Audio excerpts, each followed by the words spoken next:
we are going to give you all of the ins and outs, every single step of loose leash walking.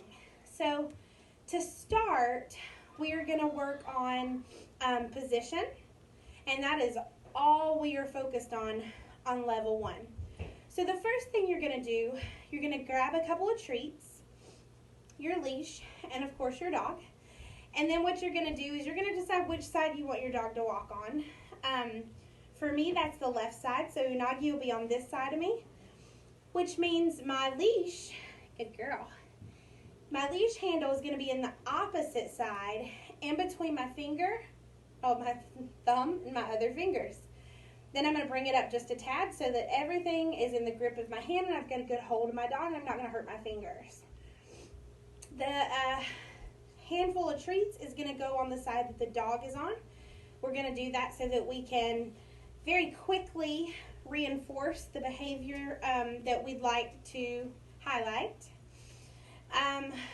What we're going to do to start is we're not even going to care so much what the dog is doing. What we care about is that our dog starts valuing staying where we want them to stay and value moving on the leash. So I don't care what it looks like yet. We're going to fix that here in a second. So we're going to start off and we're going to use the cue, let's go. That tells your dog it's time to walk and it's time to walk nicely. What we're going to do in the beginning is something super duper simple.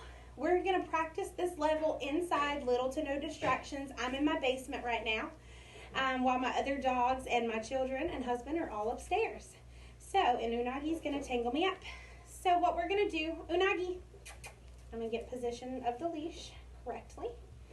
I'm going to bring her over here to my side. And I'm going to say, let's go. I'm going to go 1, 2, 3. And she gets a treat no matter what she looks like. Let's go. 1, 2, 3, and treat. Hello, Maggie. 1, 2, 3, and treat. 1, 2, 3, and treat. And now we're going to come back. Unagi.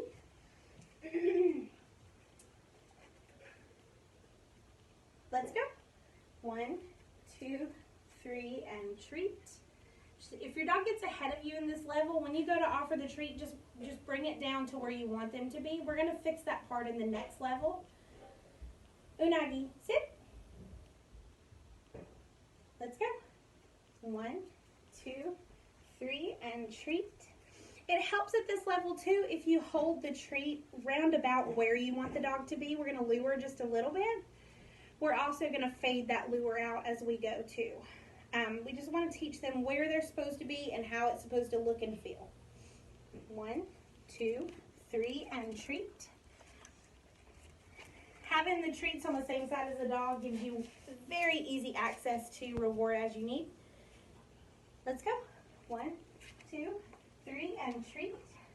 1, 2, 3, and treat.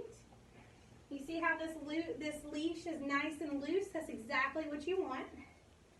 Let's go. 1, 2, 3, and treat. 1, 2, 3, and treat. Let's go. 1, 2, 3, treat. 1, 2, 3, treat. 1, 2, 3, treat. 1, 2, 3, and treat. Got a little distracted. 1, 2, 3, and treat. Nice loose leash. 1, 2, 3, and treat. So you're going to practice this several times a day, couple of minutes at a time. You're going to practice it in one place. When it looks pretty good where you are, practice it somewhere else. I love practicing up and down a hallway. I also like practicing in my basement because I have lots of room to work down here too. So you're going to stay at this level for, let's say, a couple of days until your dog is looking just really nice at this level. It takes time, practice, patience, and lots of repetition. Let's talk about the next level. So once your dog is looking pretty nice, it's time to take that up a notch. So when we go up past 1, 2, 3 treat, we're going to work on a couple of things. So the very next thing I will do is I will put a number in my head. Usually the number is 5. And I'm going to see if I can get 5 steps. And I'm also going to start working on not holding my hand down to the dog as much at this level. I can bring it down if I need to. But I want to try to bring it up just like this as much as I can and only bring it down to treat. So let's go 5 steps and still stop like we did in the last level and see what that looks like. Sit. Let's go. 1, 2, 3, 4, 5. Good girl. Now we're going to come 5 steps back. Good girl. Let's go. 1, 2, 3, 4, 5. She's watching those treats. You see how she got just a tiny bit ahead of me though? I would bring my hand down there to try to keep her where I want her. Let's go. 1, 2, 3, 4, 5. Just like that. Sit. Good girl. Let's go. 1, 2, 3, 4, 5. Just like that.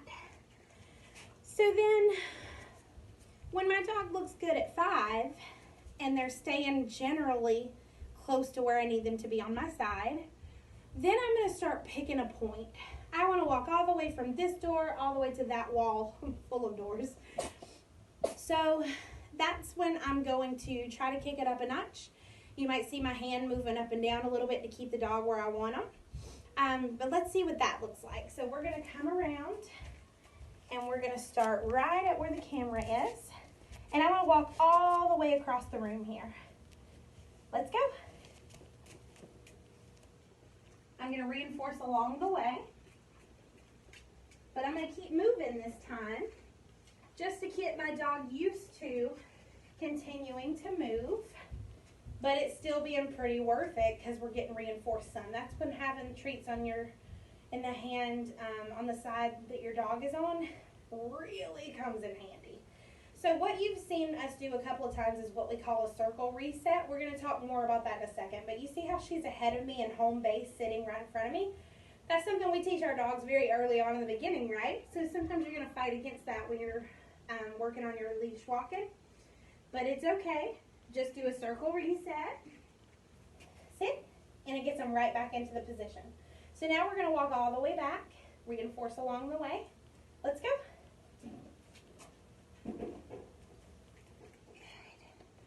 Good girl.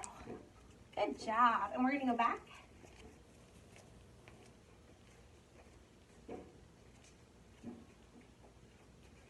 Good girl. Okay, so once your dog looks pretty good at this level, then we're going to take it up a notch. So all of these levels, including this one, are going to be inside your house, little to no distractions as you move up. We're going to talk about bringing that into real life in another video. But for right now, let's think small, inside the house, different parts of the house, anywhere where you've got room to move. Let's start talking about a little less luring and a little more real life. If you have a puppy especially that's young like Unagi, walking for a longer distance gets a little tough and they want to kind of get in front of you, or they want to get distracted or kind of move around or jump up excitedly or anything that isn't walking nicely beside you. We have a couple of fixes for that.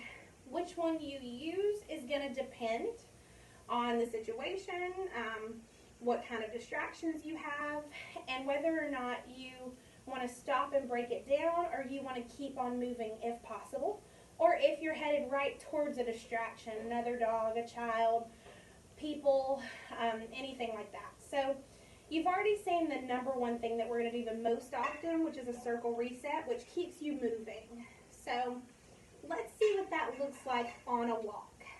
Unagi. So we're going to start in one. Sit. Let's go. Good girl. Good girl. So there was no need for one there. Let's see. So now you see how, let's say that we were walking and Unagi's placement just isn't right. She's in front of me, facing me, and not walking beside me. Let's say we were walking and that's happened. We're going to walk right into a circle reset, which feels silly, but it gets you back on your way and puts the dog exactly where they need to be. Let's go. So she's ahead of me. Quick circle reset. Let's go. Good girl. Let's go.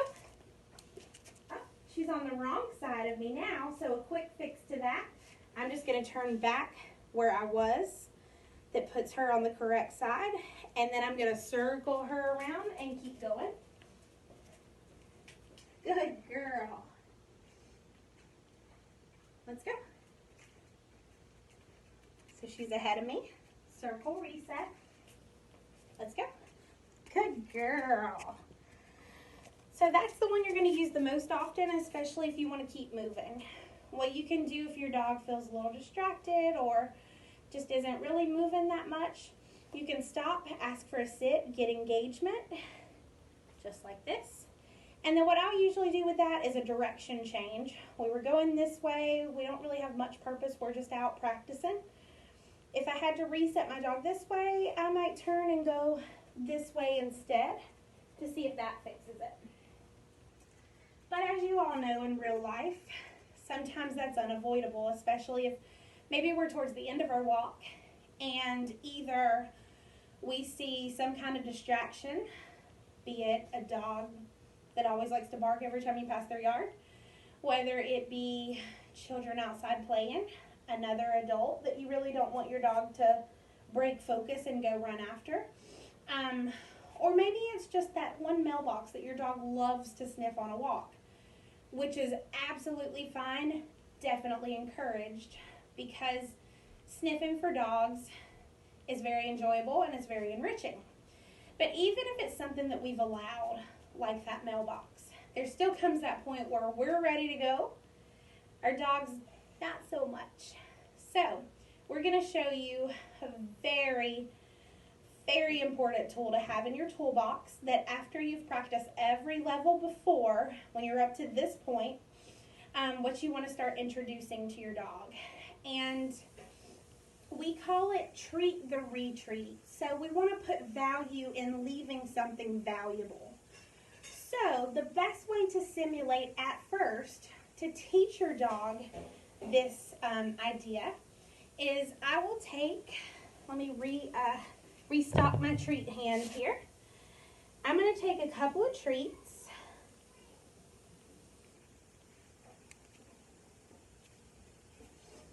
And I am going to put them right over here to simulate that thing that it's okay to sniff, but maybe we need to add value in leaving when it's time to go. I'm going to bring her back this way. Good girl. I'm going to reset for our walk-in. Unagi. Unagi. Good girl. So what we're going to, she can't focus on anything else. What we're going to do to teach the value, I'm going to show you first in slow motion and then show you in real time. When you approach, or when you've already been there and it's time to go, we're going to use our walking cue. We're going to say, let's go. Then we're going to start moving. When we start moving, it's going to look like this. So she's already engaged there. Let's go. I start moving. I'm not pulling, tugging, doing anything with the leash. I'm just walking, right? The second she falls in, she gets a treat. Just to teach her that it is valuable to leave something valuable. So let's show you that in real time. Let's go. Yes, good girl. The second she falls in is when you give a treat. And remember, you're not pulling or dragging. All you're doing is just moving. A lot of people will get up to that point, pause, say let's go, and wait for their dog. Probably not going to get much out of them. You've got to start moving. Yes. And mark that second that she comes with you and teach her the value in leaving something valuable. Let's say we're sniffing. It's time to go. Let's go. Yes. Good girl. This is still a very hard, complex thing for such a young puppy. Unagi, let's go. Yes. Good girl. We're going to go back as soon as she can decide what she's going to do with her life. Let's go. Yes. Oh, yes. Good girl. Oh, my goodness. Let's go. You start moving. Unagi. Yes. Good girl. If your puppy is like Unagi and just really hates the idea of leaving something valuable, you want to practice this all the time at this level until it looks much better than even Miss Unagi is doing. Let's go. Yes, good girl. It's very hard for a puppy. Let's go. Yes, good girl. That's a good girl. All right, so now we're going to move outside and show you what this looks like in the wild.